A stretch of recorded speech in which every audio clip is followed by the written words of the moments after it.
Was it a choke like this, or was it like a headlock? Choke. Okay.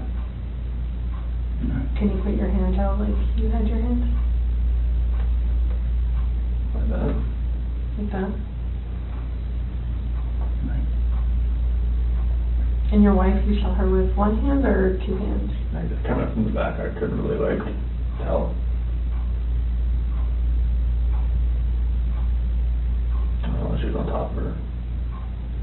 And the monitor's not like color, it's black and white. Well, at nighttime it's black and white. Okay.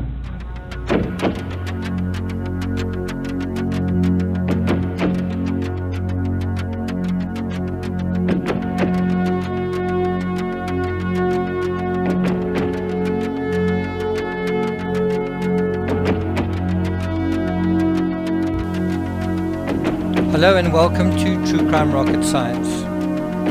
In this episode, which is part one of 2 episodes, we'll look at the full confession video, but only a small part of it, dealing with Chris Watts doing a reenactment of the murder of his wife, and we're going to look at why there's a serious problem in this reenactment. Now, one of the main differences with these sort of analysis you might do talking about a YouTube video or just sort of narrating with the voice is you are still doing fairly rapid analysis.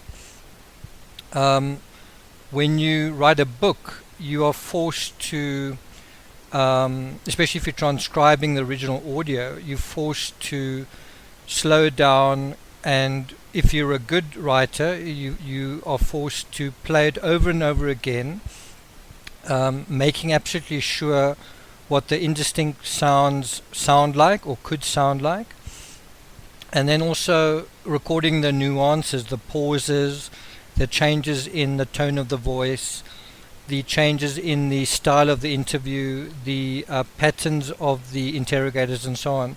All of these details you tend to gloss over when you're doing just sort of straight commentary and straight narration. So when you're writing a book and all of it is to be recorded and put together in a cogent narrative, you are forced to slow down and very painfully and meticulously go through all the information. Now, when I posted this particular blog post on December 1st, there were quite a few reasons for it. One was it's the nature of the True Crime Rocket Science books, that most of them are published on Kindle and they are all very interactive, and this includes books about Chris Watts and all the other high profile cases, whether it's Casey Anthony, Scott Peterson, John Benet Ramsey, Amanda Knox, Stephen Avery, O.J. Simpson, whatever. You have the same hyperlinking to the applicable source material. And so part of the reason I wanted to put this blog up wasn't to entertain the Crime Rocket readers, it was to provide a source that was under my control, that I could put up screen grabs of the interview and also link to the exact content. A little bit like putting a resource somewhere that was easy to reference for myself, but for the use of inserting into the narrative. I guess when I put it up, I was quite surprised at the lack of traction it got. Even today, more than a year, well, almost a year later, it's gotten, I think it was shared 48 times on Facebook or something. And for me it was a pretty signature breakthrough, and I didn't explain it in a lot of detail in the blog post, and I'm not going to actually do that here either. The idea was to do all of that explaining in the book that I was writing at the time, called Two-Face Rape of Cassandra. To understand these particular excerpts from the interrogation, one really needs to have the proper context. I haven't really provided you the proper context here. If I did, it would be a much longer video. It would be easily 1 to 2 hours long or even longer. And that kind of analysis is best read, for example, inside of a chapter and then that chapter forms part of the whole case that you're making towards a particular end. So we're not going to do that here. We're just going to deal with it, a small detail of it, and that'll be part 1. And then in the next episode we will expand a little bit on that detail, and that'll be part 2. In this particular episode, you've already heard an excerpt from that particular interrogation, and at the end of this episode I will play that same excerpt, but a little bit, just expanding the boundary of it a little bit further, maybe by a minute on each side, and that should provide some additional insight. And what we're really trying to test is our ability to discern when someone is lying. How can you tell what's lies and what's not? How good are you at finding the needle of truth in the haystack of lies and obscurity and misdirection? And it's in this sense that the Watts case is actually quite interesting. I think a lot of people think they're experts at telling what is true and what isn't, but of course if you think you're very good at it, you're probably not. If you think that you have a lot to learn, and there's still a lot to learn, then and you have that sort of humility and sort of open mind, then the chances are you are going to be able to see things you haven't seen before. Before we get to that, if you haven't subscribed to this channel, please do. Please like, share through your networks, whether it's Facebook, Twitter, even on WhatsApp, and you can also do the same on the blog, which is referred to here. Please ring the bell. I also have a GoFundMe page. I'm trying to set up a Patreon, but that's going to take a little bit longer. But I'm setting up a GoFundMe. For those of you who've enjoyed the bonanza of free content every day, for those of you who've just sort of felt, where's my True Crime Rocket Science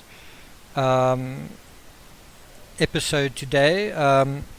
You may not have sort of noticed that quite a lot of my time goes into it, and nothing is for nothing in this world. So far you guys have enjoyed a free ride, but that free ride unfortunately is coming to an end. So you are welcome to subscribe to the channel, but I can tell you now the amount of content is going to drop from here on. And if you're interested in further analysis from here on out, I think you're going to need to pay for it. So that's going to certainly, I think, separate the more serious people interested in true crime from those who are sort of just drifting around from channel to channel. I do this as a full-time job. I'm sure maybe a lot of you imagine it's just a hobby and that I'm sort of just doing it for fun, but it's actually not. It's actually a serious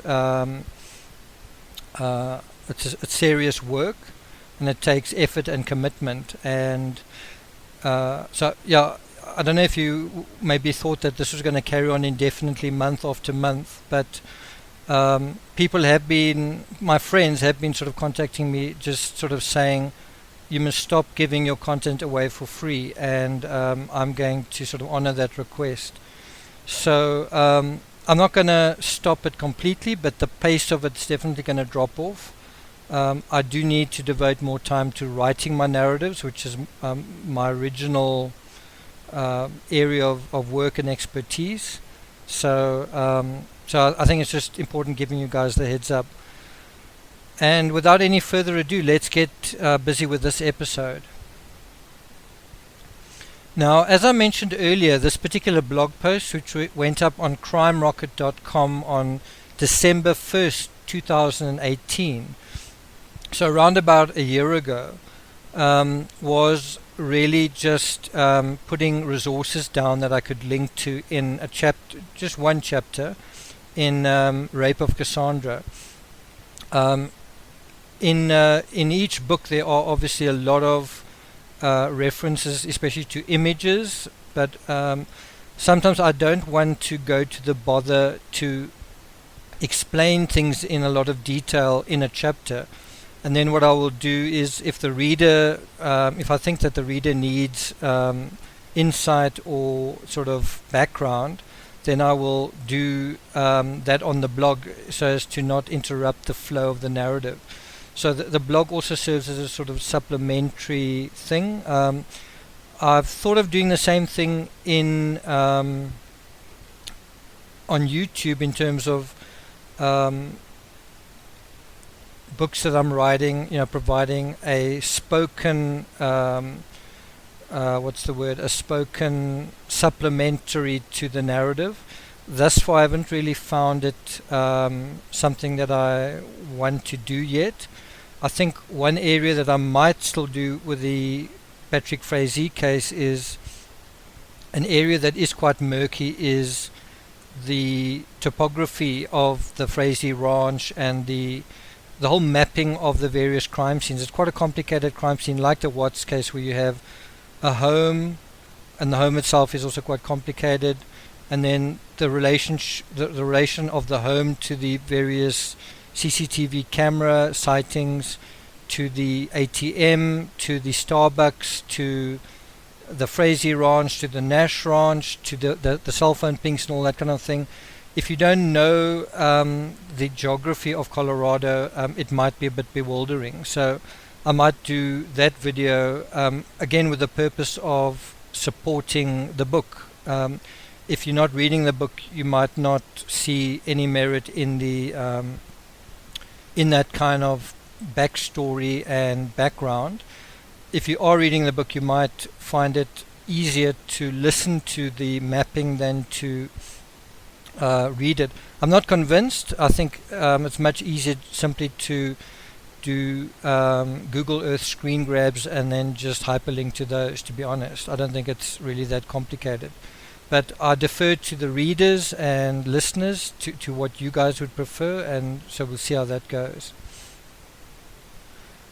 Now, just to provide a little bit of context to the full confession video, this was in fact a very short snippet from the 2-hour confession that happened on the 15th of August from around about 1800 hours, so from about 6 o'clock that evening until Watts sort of basically confessed. And so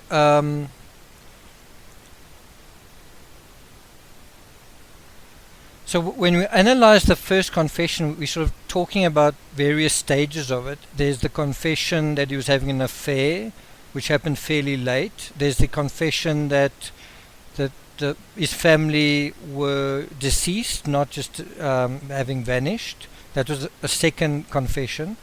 And then there was also the confession that he had killed Shan'ann. And that was sort of pretty much where his culpability sort of ended in terms of the actual crime. Of course, there was also him talking about where the bodies were, which was, I guess, also a confession in terms of the disposal. So you had these 3 or 4 different areas. In the section from 1800 hours onwards, you really had the part where Watts, I think Ronnie had gone back out of the room or something like that, and now Watts was now going to talk about in more detail what he did to Shan'ann. And one can be very specific on the important parts to reference here, and it starts at 18:04:56 on the CCTV counter in squad interview room 2. So 4 seconds before 18:05, Chris Watts begins to sympathize with the events that played out that night. And by that I mean he begins to make gestures to explain what he's saying. And the entire reenactment lasts only about 45 seconds. So if you're sitting there watching, it is easy to, because there doesn't seem to be much action, and you've got this sort of aerial slanted view, and Watts has unfortunately got his back to the camera. You can't really see his facial expressions, and you can only see his body language sort of over the one shoulder, but it's actually enough to see and to make out the movements of his body and the movements of his hands in particular. What makes it particularly difficult to kind of navigate and catch is when you go to the original video, there's seems like a 10-second lag between what is happening in the video and then the audio. The audio seems to be 10 seconds late, and that is definitely confusing. You can listen to it quite a few times, and even if you're concentrating, it can be very difficult to keep track of what you are concentrating on keeping track of. And I guess it's this difficulty that makes it such wonderful material for opportunistic YouTubers and conspiracy theorists, because you can purposefully misinterpret, and you can purposefully sort of direct or misdirect this particular part another way, right? In the same way that there's that misdirection saying she wasn't supposed to be here.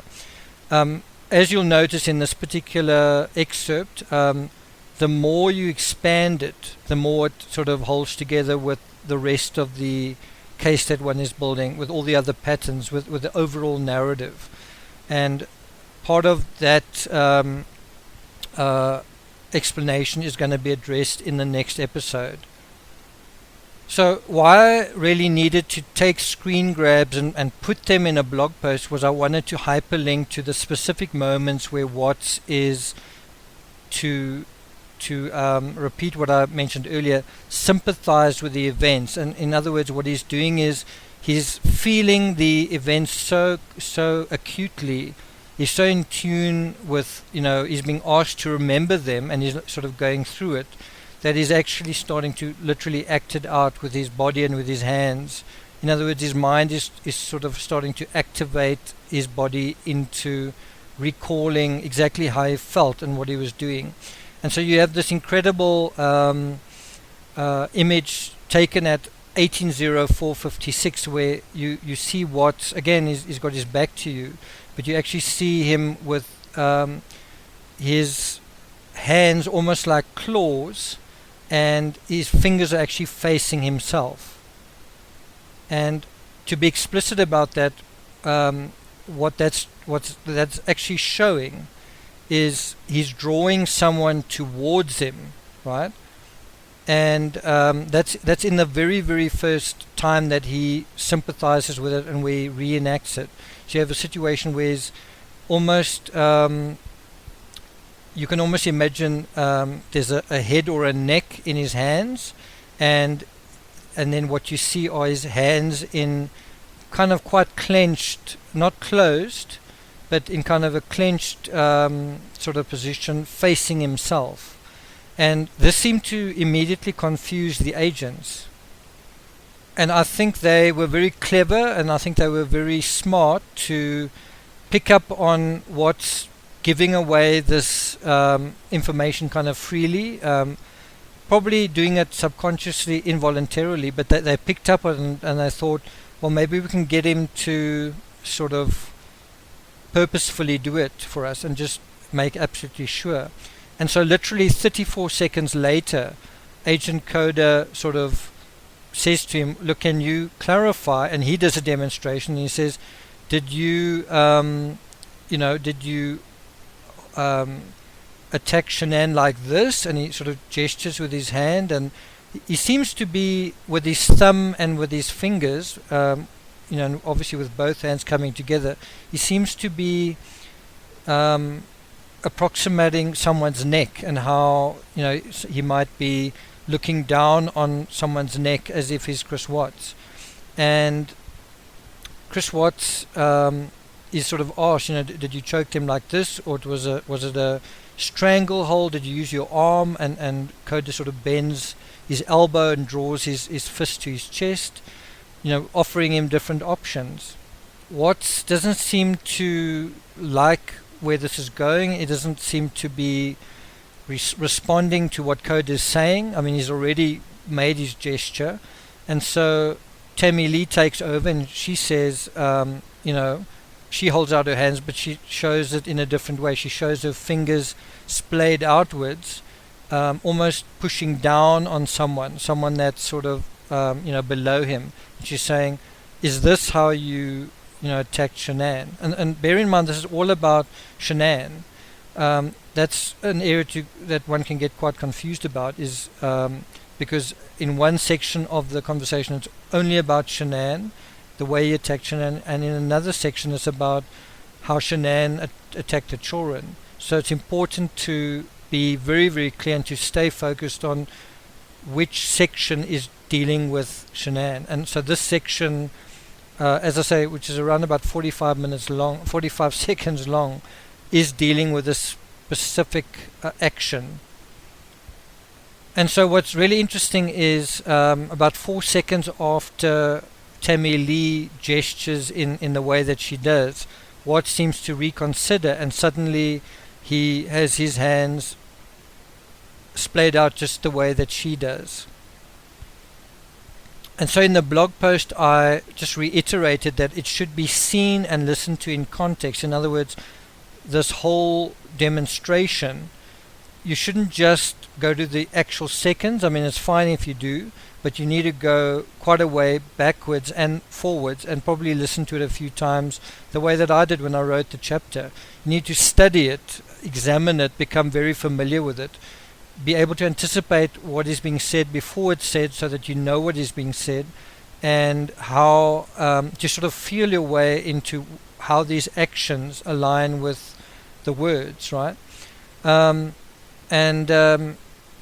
So I did mention that it's worth reviewing from 1:26:20 in the video along with the transcript.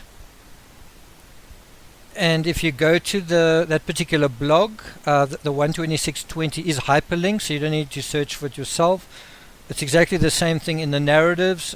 These specific references are hyperlinked, so I've found them for you. All you need to do is go there and listen to them for yourself, and then follow the explanation and the analysis I'm making, and I will take you along it step by step, and all you've got to do is see whether you agree and see whether it holds up in your mind.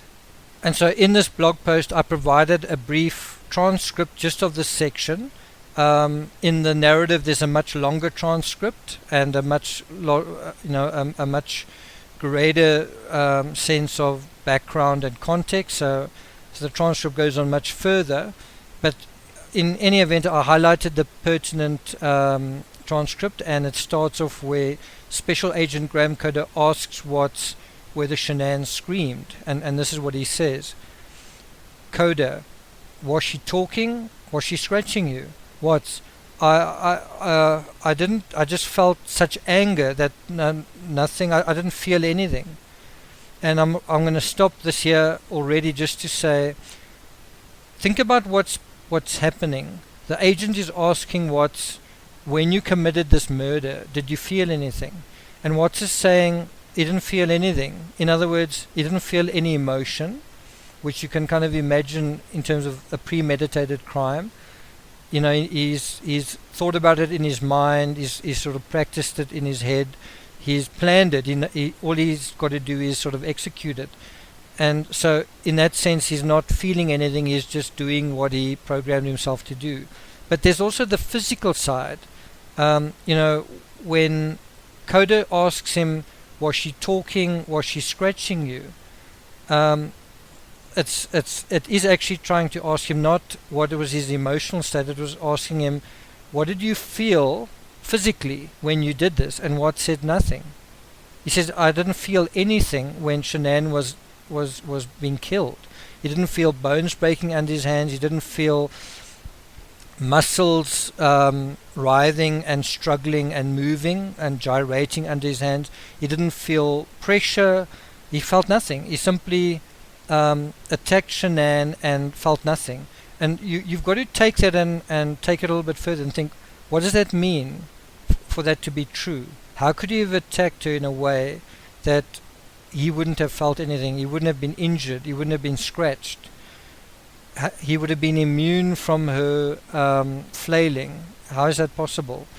Then we go on to Coda saying, oh yeah, all right, was it quick or slow? Was it, again, what Coda's trying to do here is get Watts to visualize what happened, to just be very descriptive about the exact nature of this. Now bear in mind, this is the first original time that Watts is talking about this, and that's usually when you get the best responses. Maybe not truthful, but it's going to be far more truthful than when he's asked a question the second, third, fourth and fifth time.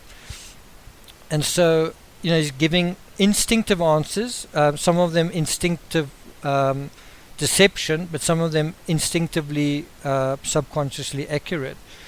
So Coda wants to know, was it quick or slow? And now he's thinking, a strangulation takes, or should take, 4 to 5 minutes. And so, Coda's expecting the answer that it should be slow. And Watts now gestures and he says, I felt so numb, I felt like it was over. And then he gestures with his hands. So Watts is he doesn't want to answer that question, but he's saying basically that it was all over very quickly. And if you look at the words he's using there, numb, that he felt numb and he didn't feel anything. I don't think that's really true. I think it's more true of the victim, that Shan'ann was made to feel numb and that she didn't feel anything. I don't mean that she felt nothing. I'm just saying in the context of being strangled, I think that the way that she was strangled was in a way that she wouldn't be able to fight and wouldn't be able to scream out and would be subdued very, very quickly. And so that's an insight into his criminal psychology that's beyond, I think, what a lot of people have spoken about. That, he said he strangled her, that's what happened. I don't think it was as simple as that. And then Coda asks him again, fast over fast? And then Watts kind of mumbles and he just says felt like, and unfortunately we can't see his face, we can't see his mouth, we can't see if he's sort of nodding and sort of acknowledging, but just by the way that he gestures and he says felt like, it seems like he's saying yes, it was over fast. Now that doesn't make any sense given how a normal manual strangulation like that would play out in normal true crime. It wouldn't be over fast. It would be an eternity, not only for the victim but for the killer. There would be those 4 or 5 minutes would feel very, very long. Look at your own watch and time yourself for 10 seconds holding your breath. Time it for 20 seconds holding your breath. Time it for 30. That's only half a minute. Now imagine, God forbid you did it to someone else, but imagine putting your hands on someone's throat for 30 seconds, 40 seconds. It's also going to feel a long time for you. It's a traumatic moment. It's a tense moment. It's a very fraught moment. Time should stand still. And here Watts is saying that it felt like it was over fast. I think in the second confession, I think he said that time stood still. So they already counters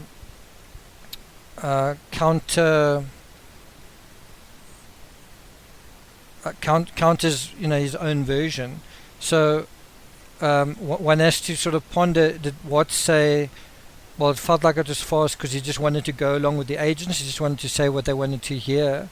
But the fact that he's using the words felt like, it does feel like that is what Watts experienced. Do you follow how I'm getting to that point? And then Coda takes this even further and he says to Watts, because he really wants to figure this out. He says, was it a choke like this? And he gestures and he's got his thumbs almost together, creating almost a square with his index fingers on either side, and he's sort of imputing a neck, and with his fingers sort of around the sides, right? That's kind of how he's gesturing. And then he says, or was it a headlock? And then he gestures sort of with his arm and his elbow. And I think what Coda is trying to get at here is, did you choke in a conventional way like this, or did you maybe do something that could have broken her neck? I mean, is that why it was over so soon? In other words, Coda is not convinced that if it was just a normal manual strangulation, it would be over very quickly. He's thinking something more severe must have gone on here, right? And then Agent Tammy Lee breaks in. Remember, she did his polygraph test. She interrupts, and now it's her turn to gesture, and she asks Watts to hold out his hand and show how he choked Shan'ann in his scenario to them on the bed, right? So they're still following his scenario, and that they're thinking, okay, so this was on Cece's bed. Cece sort of had to get out the way in some way, and he sort of had to roll Shan'ann off so that he could, I guess, save Cece in his version, even though she was beyond saving. But now he's got to sort of explain how he was choking Shan'ann, how was Shan'ann lying and all that kind of thing, right? And it's difficult to know how to respond to all of this because half of it's fictional and half of it is dealing with the really devastating reality of what he did to Shan'ann, right? The really tragic events that she experienced. And she also asked Watts to describe how Shan'ann killed the children, which I'm not dealing with here. And Watts objects. He's saying, and this is really interesting, and this is the part I want you to listen out for at the end of the video. Right, that's the part that extends the original version of the first excerpt played at the beginning just a little bit further. And when Watts does that, he objects. He doesn't seem to want to explain that part. And I think that is very telling. I think the reason he doesn't want to say that is twofold. I think firstly because there's no version he can give that's going to reflect very well on him, but I also think he's already given the scenario and now the actual scenario is different, and so he's going to have to make up a fiction that he knows isn't going to work. It's not going to work very well, and that's also why he can't say how it happened in this fictional way, because it's not how it happened, and so he knows he's going to make a mistake. And so what he says is the monitors were black and white, and also that it was dark. And I think that that part is very true. In other words, by giving the agents the visual of black and white and that it is dark, I think was very close to the visuals of, first of all, Shanann's murder.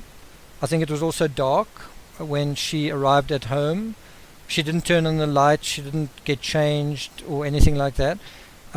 She arrived home and didn't turn lights on. She didn't want to wake the children. We know from her that when Watts left in the morning, she wanted him to do it quietly. So one can imagine her also wanting to arrive home quietly, right? And he also insists that it was dark. And wasn't that also the case with the children? Weren't the children also, didn't they also pass when it was dark?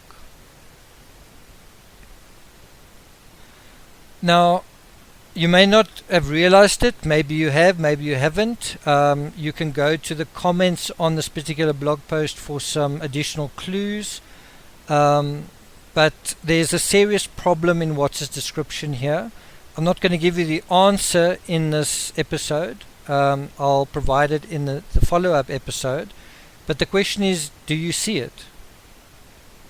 Now, unusually, in terms of this particular blog post, I don't think there's a single comment from me, and the reason for it was I was waiting for someone to come up with the right answer.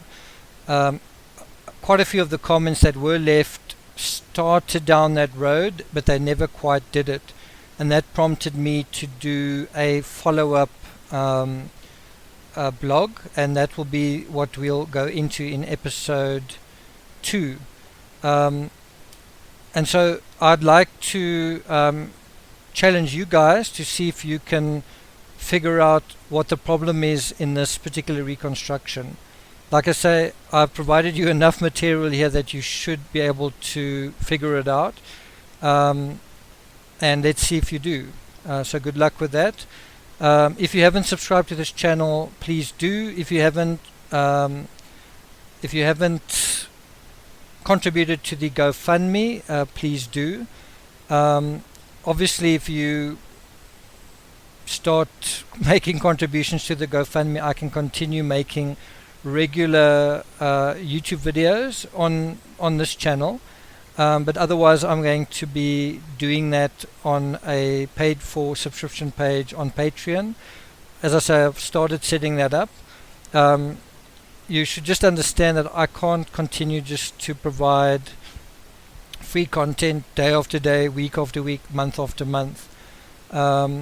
So if you really appreciate this content, you really value it, it means something to you, and you would like to continue getting it, consider making a contribution to the GoFundMe. Bear in mind, the GoFundMe is meant for two purposes. One is for sort of daily sort of sustenance, I guess. But the other one is I want to make a trip to America to shoot a documentary, and one made for YouTube. And if you guys want to contribute to that, then a lot of the contribution is paying for the trip, just the trip to get to America, which I've otherwise got to pay out of my own pocket. So if you want the kind of quality analysis you're getting here in terms of filming in situ and in Colorado and speaking to some of the people involved, just consider making a contribution yourselves, maybe making putting a little bit of effort into getting the show on the road. In any event, thank you for listening. I hope you enjoy your Saturday and the rest of your weekend. Look out for the next episode tomorrow. And otherwise stay cool, and I will actually stay warm if you're in the northern hemisphere. And once again, please like, share, subscribe, ring the bell, and leave a comment. In particular, leave a comment with what you think is the problem, the main problem in terms of what is highlighted here. Thanks for listening.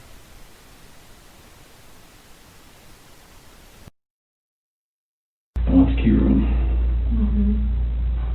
So then, is this picture as you're standing in the doorway to go in? What is that? Is that where? Okay.